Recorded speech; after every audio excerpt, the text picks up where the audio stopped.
एक समय था जब झारखंड में नक्सलियों की बंदी आम बात हुआ करती थी। राज्य के बाहर से आने वाले लोग पूछते थे कि क्या बंदी है, उसी के हिसाब से अपने कार्यक्रम तय करते थे। लेकिन अब नक्सलियों की वो बंदी देखने को नहीं मिलती। लेकिन पिछले 3 माह में झारखंड में दूसरी बार बंद देखने को मिली है और यह बंदी आदिवासियों के द्वारा बुलाई गई है। अब आप जानना चाहेंगे कि आखिर ऐसी कौन सा मुद्दा सामने आ गया जिससे आदिवासियों को बंद का आह्वान करना पड़ रहा है। हम इस वक्त खड़े हैं सीरम टोली स्थित इस फ्लाईओवर में। फ्लाईओवर लगभग पूरी तरह से बनकर तैयार है, कभी भी इसका उद्घाटन किया जा सकता है। आप देख सकते हैं कि विकास का एक नया पैमाना गढ़ा गया है झारखंड में। और इसी फ्लाईओवर के ठीक बगल में स्थित है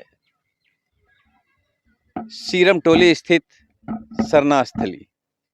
यहाँ पर सरहुल जैसे पर्व जब मनाए जाते हैं तो लाखों की संख्या में आदिवासी भाई यहाँ आते हैं और फ्लाईओवर के ठीक बगल में यह रैंप बनकर तैयार हुआ है और सारा विवाद इस रैंप को लेकर ही है। आदिवासियों का मानना है कि इस रैंप के बन जाने से न केवल उनके धार्मिक स्थल की पवित्रता भंग होगी, बल्कि जब पूजा पाठ का अवसर आएगा और जब लाखों की भीड़ होगी तो उसमें कहीं न कहीं बाधा होगा। और यही कारण है कि उन्होंने सरकार से इस रैंप को या तो आगे करने या फिर पीछे करने की मांग की थी। लेकिन रैंप अब बनकर तैयार हो चुका है और यही कारण है कि पिछली बार यानी 22 मार्च को आदिवासियों ने झारखंड बंद का आह्वान किया था और आज यानी 4 जून को एक बार पुनः झारखंड बंद का उन्होंने आह्वान किया है। सुबह से ही आदिवासी संगठन से जुड़े हुए लोग शहरों पर निकले हुए थे, बंद करवा रहे थे। हालांकि उसका मिला जुला असर देखने को मिला। लेकिन अगर हम ट्रैफिक की बात करें तो यातायात व्यवस्था चरमराई हुई सी दिखाई दी। कई स्थानों पर रूट डाइवर्ट करना पड़ा और आम लोगों को काफ़ी परेशानियों का सामना भी करना पड़ा। लेकिन अब सवाल ये है कि आखिर यह आंदोलन कब तक चलेगा और इसका क्या रास्ता होगा। आदिवासियों ने जो बंद का आह्वान इस बार किया है तो कई अन्य मांगों को भी अब उन्होंने सरकार के सामने रखा है, जिसमें पेशा कानून को जल्द से जल्द लागू करने की बात कही है। दूसरी ओर मरांग बुरु पहाड़ यानी पारसनाथ पहाड़ के सुरक्षित रखने की मांग की है और उसका सवाल भी उठाया है। सरना धर्म कोड की मांग, जो कि काफ़ी लंबे अरसे से आदिवासी करते आ रहे हैं। उनका मानना है कि जब जनगणना हो इस बार तो उसमें सरना धर्म कोड का एक कॉलम हो और यदि ऐसा नहीं होता है तो वो जनगणना में वो शामिल नहीं होंगे। तो कई ऐसी मांगे हैं। तो आदिवासियों को लगता है कि अब उनके अस्तित्व का सवाल है और इन मांगों को लेकर वे आंदोलनरत दिखाई दे रहे हैं। संवेद शिखर यानी पारसनाथ पहाड़ी, मरांग बुरु यानी महान पर्वत की अगर हम बात करें तो 2019 में जब रघुवर दास की यहाँ सरकार थी तो उन्होंने उसे पर्यटन स्थल बनाने की बात कही थी और उसके बाद से ही संवेद शिखर, जो कि जैनियों का पवित्र स्थल है, उन्होंने इसका विरोध किया। उनका मानना था कि यदि यह पर्यटन स्थल के रूप में विकसित होगा तो मांस का और शराब का सेवन पर्यटकों के द्वारा किया जाएगा, जो कहीं ना कहीं उनके धार्मिक भावना के साथ खिलवाड़ होगा।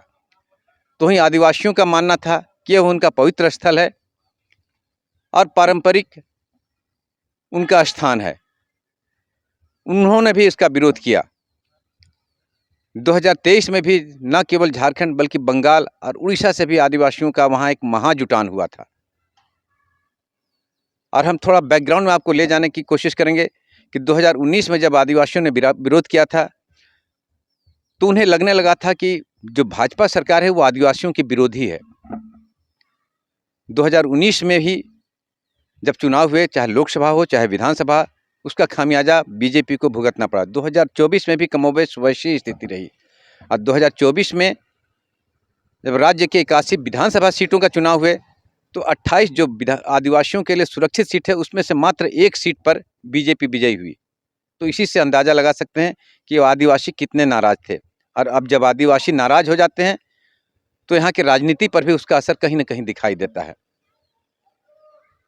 अब जहाँ तक इस रैंप को लेकर आंदोलन की बात है, सरकार जेएमएम, आरजेडी और कांग्रेस की बनी हुई है। मुख्यमंत्री के रूप में हेमंत सोरेन हैं, जिन्हें आदिवासियों का भरपूर समर्थन मिला था। अब यह रैंप का विवाद उनके लिए कहीं न कहीं गले की हड्डी सी बनती दिखाई दे रही है।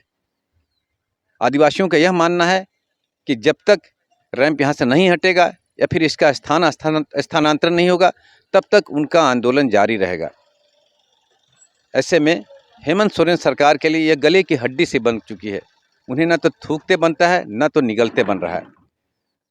ऐसे में आने वाले समय में इस पर क्या निर्णय लिया जाता है, यह देखना काफ़ी महत्वपूर्ण होगा। लेकिन विकास को प्राथमिकता देते हुए सरकार ने रैंप का निर्माण कर दिया है और एक जो फ्लाईओवर, काफ़ी लंबा चौड़ा जो फ्लाईओवर है, उसका निर्माण हो चुका है।